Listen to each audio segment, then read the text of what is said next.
Happy coming out of the closet day, October 11th, 2022. Now, I live in Phoenix, Arizona now. I spent 8 years living in Seattle. Before that, I spent a year living in New York.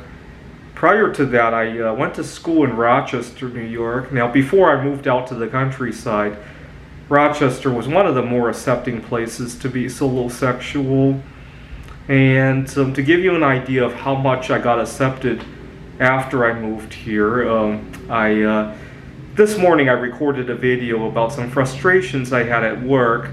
Well, then I went to work and I relayed to my boss that, this is not a very simple week to come to, and I know the students really need what I need, really needed somebody. I'm the only one except for my boss there, and I'm glad the students have somebody that they can work with, and I gave myself a little bit of credit, because what was really upsetting was all of my other coworkers going away on vacation, and I stick around, and then I only get half as many hours as I normally get. It's a mid-semester break. A lot of the students are away. They also, last week was Yom Kippur, and I work in a highly Jewish community. I actually went on a fast as well to give some of the students some support, and so a lot of the students are away for a trip or for whatever, and so I don't mind being the only one going to work, but on top of that, I also get my hours slashed in half when I could be going away somewhere, right?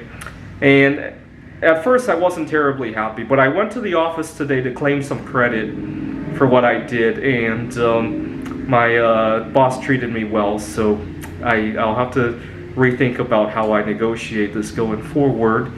It looks like we have a couple slow weeks around the Christmas time again. I'm thinking before the holidays come, I'll have to decide if I want to go away, but if not, I want to negotiate something, right? I'm the one sticking around because the students need me, but there's only half as many hours. What can we do to make this worthwhile for everybody involved? I'm thinking about using words to that effect. Feel free to chime in if you have any words. Now, I also gave myself credit that I'm solosexual, right? Actually, today, on my way into work, I was kind of huffing and puffing because I went there in a rush. I had just come up with a big computer game idea, and I looked at the clock, and there was only 15 minutes to make what would normally be a 25-minute drive. And I got there huffing and puffing, and I said, the perils of being single. And I didn't say solosexual because I got young kids, and they might not understand what that meant. The perils of being single. And boss will say, oh yeah, gotta handle everything by yourself, right? And I didn't really have to be specific about what it was, right? It could have been cooking, it could have been, going to get paperwork done, right, at the bank, updating my driver's license, which I have to do at some point, right? It could have been any number of things. The perils of being single. And that was great. That was my coming out moment today. I wish I had said solosexual, but we got 7, 8-year-old kids, and I wanted them to also understand what was going on. But that was great. And see, over in Seattle, this would never work. People hear you're single, they want to hook you up with somebody, right? The next thing the boss is saying, well, maybe you should go to this church and meet so-and-so. Maybe you should, have you heard of this nightclub or bar, depending on who you're working with, right? That's the kind of reaction you get in Seattle. Here it's like, we understand. Life can be tough for different groups of people, right? So that's good. And I want to continue to, here people understand it, right? Back home in Seattle, there's no way I can spend any time on any of my passions. Right? People see me going out to view a lunar eclipse, which I'm thinking about doing next month, and they don't see the point, right? They have their own romantic interests, and they have a partner. People see me pouring bismuth, and here, I just recently poured a couple. I'm a little bit amazed at how this turned out. This I actually made using the bismuth oxide slag that you guys saw the other day. I heated it in an oven at 850, mixed with charcoal. So the bismuth oxide, actually most of it is still bismuth. There's a small amount of oxide absorbing it all, which is what makes the bismuth almost unusable. So you heat it up with charcoal, and the bismuth oxide reacts with carbon to make carbon dioxide in bismuth, and I can't believe how well it turned, right? I'm surprised not too many people try this. Before I discovered the process, I went online to see how to recycle your slag, and people are like, it's not worth it. I mean, technically, for the amount of time they use, maybe it's not worth it, but in my mind, bismuth is worth a lot more because of how scarce it is. I hate to be tossing out a non-renewable resource, right? And plus, it's very relaxing for me to do these things, right? And to see the results of it. So that's good. That's good. But here in the Phoenix area, I get a lot of acceptance for who I am and all that. Now, I was relating to one of my students at the tutoring center that I'm working. He's studying chemistry, and I was relating to him the alloys I'm making with various metals, and I relate to him the possibility of making a nuclear reactor with the bismuth I have.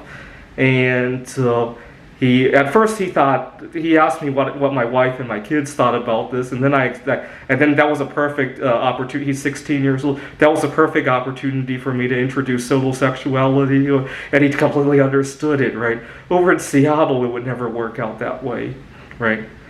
Anyway, I naively, when COVID first hit, I naively thought COVID would be the wonderful opportunity of a lifetime for solosexuals to be accepted for who they are. I misunderstood that people are going to want to care for families, for pregnant women, for all the other traditional vulnerable people. Right? Don't get me wrong. I treasure lives that are different from me, right? Whether they be pregnant women, whether they be homosexuals, or even straight people, or differences, right? And I mean, think about it. How many people would spend their time recycling some bismuth oxide just because they thought bismuth was unrenewable? Oh, my time's too valuable for that, right? I treasure things. Don't get me wrong. It's the fact that I often don't get reciprocated, right? The next month when I want to view a lunar eclipse, so 4th of July 2020, there was a lunar eclipse, and I went out to see it, and I was still expected to work the next day, and I was in between apartments at the time. I couldn't find somewhere to plug in my computer to work, and got very little sympathy for that. In fact, I was calling I was doing tutoring online. I was frantically trying to call everybody and say, I have no internet connection. And my boss was still texting me every 5 minutes. Did you find something? And I wasn't in between apartments. I was just really far away from home, actually, now that I remember. Anyway, that's the kind of issue I run into, right? Here in Phoenix, I probably wouldn't have run into that. I'd just take the day off, right? In fact, I'm comfortable talking about Christmas week, negotiating something to get that day off. Anyway, happy coming out of the closet day.